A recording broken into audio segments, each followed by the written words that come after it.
9 साला अरफा करीम के बाद पाकिस्तानी 13 साला साइंसदान की हैरत अंगेज इजाद। नासा अमेरिकी खलाई इदारे ने मजबूरन अमेरिका बुला लिया। पूरी दुनिया में पाकिस्तान का नाम रोशन।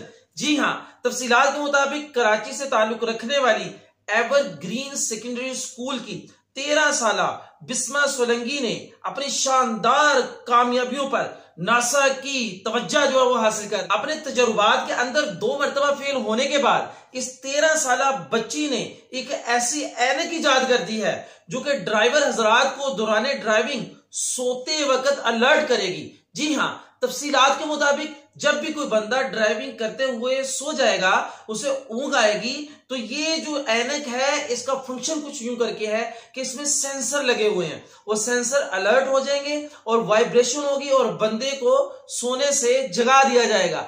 आपको इस इजाद की अहमियत का अंदाजा WHO वर्ल्ड हेल्थ ऑर्गेनाइजेशन की इस रिपोर्ट से लगाया जा सकता है कि WHO की रिपोर्ट के मुताबिक कहा यह जाता है कि पाकिस्तान समेत दुनिया भर के अंदर ज्यादातर जो हादसात हैं वो ड्राइवर हजरात के थकन के बाद ड्यूरिंग ड्राइविंग सो जाने या ऊंघ आने की वजह से होते हैं। नाज़रीन किराम, यहां पे मैं डिस्कस करता चला जाऊं। मेरे एक निहायत ही करीबी साथी का कहना है कि मैं दुबई में था और दुबई में कहीं ड्राइविंग करते हुए जा रहा था, सारा दिन की थकन थी, अचानक जो है वो आंख लग गई, ऊंघ आ गई, मेरी गाड़ी जिग जैग चलना शुरू होगी।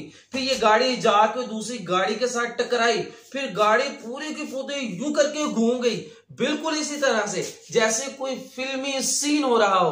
तो इसके पीछे भी क्या था? नींद थी, सो जाना था। नासा ने बिस्मा को अमेरिका तो बुला लिया, लेकिन यहां पे इस बात का भी खदशा है कि चंद साल पहले 9 साला अरफा करीम माइक्रोसॉफ्ट के अंदर तहलका मचा देने वाली इस बच्ची को भी अमेरिका में बुलाया गया था। लेकिन अमेरिका से वापसी पर फिर कुछ ही देर गुजरने के बाद इसकी तबीयत खराब हुई, वो इस दारे फानी से कूच कर गई और कुछ लोगों के कुछ तफसीलात और रिपोर्ट्स के मुताबिक उसकी डेथ की जो वजह है वो मशकूक करार दी जाती है। यहां पे इस बात का भी खदशा है कि कहीं उस अरफा करीम की तरह इस 13 साला बिस्मा के साथ भी तो ऐसा होने वाला नहीं। नाज़रीन किराम, अल्लाह पाक इस बिस्मा को अपने हिफ्ज़ो ईमान के अंदर रखे। यहां पे एक बात और डिस्कस करता चला जाऊं। पाकिस्तान के अंदर से 2 किस्म के लोग हैं जो बाहर जाते हैं, जो बैरूने मुल्क जाते हैं। एक तो कैटेगरी ये है कि जो वेले निकम्मे विदाउट एनी स्किल लोग होते हैं, वो मुंह उठाते हैं, बोरिया बिस्तरा बांधते हैं और बाहर चले जाते हैं। फिर वहां पे जाके धक्के भी खाते हैं, फिर कईयों के जुगाड़ लग जाते हैं और वो फिर कामयाबी हो जाते हैं। और दूसरी जो इंपोर्टेड तरीन किस्म है, जी हां, वो पाकिस्तान की मक्खन मलाई है।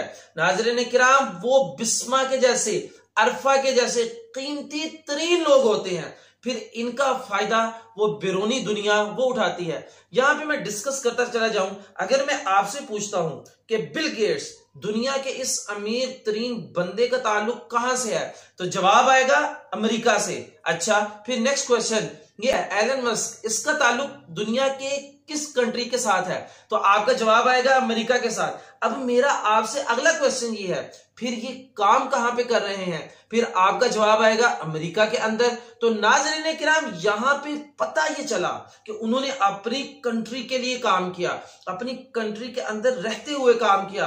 एज ए रिजल्ट क्या होगा?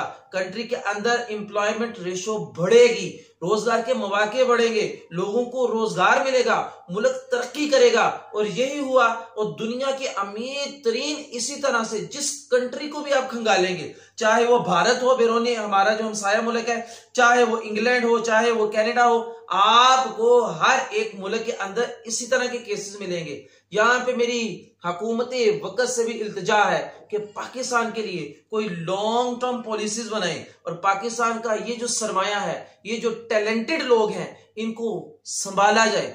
जब मैं जमाना तालिब इल्मी में था तो पता ये चला कि यूईटी लाहौर के अंदर, अगर आपका ताल्लुक लाहौर से है तो आपको ये पता होगा कि यहाँ पे एक बड़ा तवील रोड है जिसको केनाल रोड बोला जाता है। तो यूईटी के कुछ स्टूडेंट्स थे जिन्होंने इस केनाल के ऊपर आके छोटा सा प्लांट लगाया और उन्होंने इलेक्ट्रिसिटी पैदा करने का एक कामयाब तजर्बा किया। फिर जहां वापटा की मोनोपली हो, महंगी तरीन बिजली बेचने के सिलसिले हो, तो नाज़रीन किराम फिर उनकी कहां सुनी जानी थी। वो भाई लोग ऐसे गुम हुए कि आज तक पता ही कोई नहीं है। तो हुकूमत वक़्त से भी इल्तिजा है और पाकिस्तान के साथ वफा करने वालों से भी इल्तिजा है कि इस पाकिस्तान के कीमती सरमाए की कदर की जाए। पाकिस्तान जिंदाबाद।